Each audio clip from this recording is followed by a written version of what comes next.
ranka daɗe ga wannan hali da aka tsinci kai a ciki a jihar ta Borno na ambaliya, me zaka ce akan halin da ake ciki? Alhamdulillah ala kulli halin, mun gode a Allah da abin da ya same mu, don saboda mu musulmai duk lokacin da abin da ya same mu zamu ya mu ce inna lillahi wa inna ilaihi raji'un. Amma bannan da aka yi mun samu ruwan nan abin aikagan a idonka, abin ya fi karfin misalin da za ka yi kai magana. Za a ce kusan rabin Borno Maiduguri metropolitan da cikin jere suna cikin ruwa, kuma mutane suna mawuyacin hali a kwana uku da muke ciki, amma alhamdulillah. Kamar zuwa yanzu kun san adadin mutanen da wannan abu ya shafe su, misali waɗanda suka rasa matsugunansu da waɗanda suka rasa rayukansu? Har yanzu dai ba mu gama abin da muke ba, amma akalla yadda muna gani wannan mutane ba zai rasa miliyan 2 wanda suka samu wahala kan wannan abun ba. Mutane miliyan 2? Miliyan 2 zai kai gidaje ma. Kaga abin da ya dauka daga kofan shau har zuwa Chad Basin, Maiduguri, Gwange 1, Gwange 2, Gwange 3, teaching hospital bayan shi, Lamisila, Shauri North, Shauri South, wannan duk wuraren nan fa suna cikin ruwa, har ka je jere hadamari da makamantansu. Mun je wasu daga cikin sansanonin da ake tsugunar da mutanen nan suna bayyana mana cewa suna cikin halin kunci, musamman ma na rashin abinci. Kamar a gwamnatance, a matakin jiha, wani kokari gwamnatin ka ke yi na bawa mutanen nan abinci? Gaskiyansu ne, ko kana da shi abin ya bukaci lokaci, ba mu da hankali. Tun kwana uku muna cire mutane ne, ana magana rai ne kafin ka ci abinci. Muna ciccirewa mutanen nan, kana gani ba mu kwanta ba kwana uku. Har yanzu kwale-kwale yana cikin Maiduguri, ba har muna amfani da swan bugi muna cire mutane. To mutanen da an kai su kam yanzu makarantu ya kai 25, mun ajiye ko 20, duk ana dafa musu abinci, ana bada ruwa, ana bada biredi, shaya da makamantansu. Amma kasan ina mutanen da suna fitowa din, ba zai yi lokaci daya ba. Abin da muka yi yanzu shine duk wanda mu muka ajiye muna ba su 10,000 a hannunsu, kila za su siya kofiya wata, amma ruwan ma ba za su siya ba. Mun fara dafa musu abinci, duk cooks na muna secondary school mun mai da wayannan makarantun na suna zanne suna dafa abinci, mun kai abinci muna bada da katifa da tabulmai muna badawa. Shine abin da yanzu muke yi, sardine da biredi da abinci ana dafa. Amma nan da ba jimawa ba akwai kwamiti namu na flood, da zarar ruwan nan ya koma baya za su shiga lunguna su duba wanne gidaje ne ya rushe, wanne irin tallafi ne za mu ba mutane. Na karshe shi kuma shi ma meye ne za mu yi cewa mu tabbatar cewa wannan masifan ba zai sake afkuwa ba, shine Alau Dam. Ya za mu yi ne, ruwa ya yawa, ya za mu yi ne za mu kara fadin Alau Dam. Mutane sun yi gini a cikin hanyar ruwa, mun sha musu magana sun ki su tashi.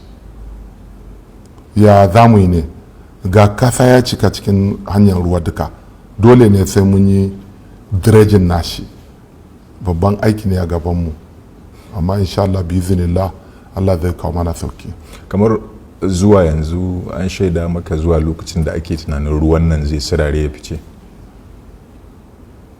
A'a, kasan baya da za ka yi zaci wannan. Shekara 30 da ya wuce mun samu ambaliya, amma bai kai kashi guda 5 na wannan ba. Mutum ba zai taba yin irin wannan hankali wannan ruwan nan zai yi haka ba.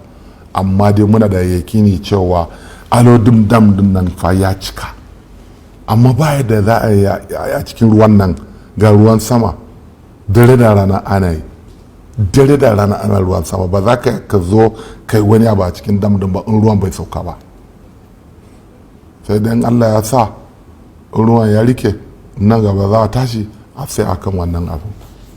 Your Excellency, tuni an fara gargadin cewa akwai yiwuwar za a iya samun barkewar cututtuka irin su kwalara haka da sauransu a sansanonin yan gudun, a sansanonin masu neman mafakan nan da suke.